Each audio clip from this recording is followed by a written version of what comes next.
kingdom to the Jews. అక్కడ యేసు ప్రభువుని వాళ్ళు నమ్మలేదండి రోమా వాళ్ళు ఆ యూదులు వేరే ఇంకొకరు వస్తారో వేరే దేవుడు వస్తాడో అంతేగాని వీళ్ళు కాదు అని వేరే తత్వంతో ఉన్నారు ఆనాటి ప్రజలు. And so here Jesus teaches on his kingdom.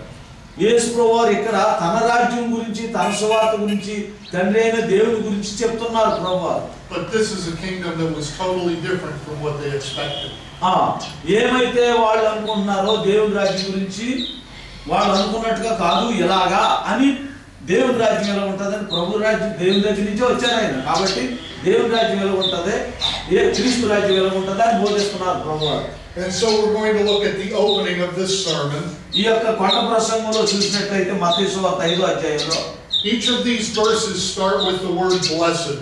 ఇక్కడ ప్రతి వచనం కూడా దేని గురించి చెప్తారంటే ధన్యులు ధన్యులు ధన్యులు అనే పదం వస్తారు. Now there are many days when I don't feel blessed.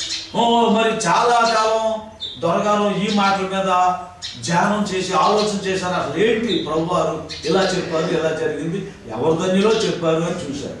There are times when other people are just too much.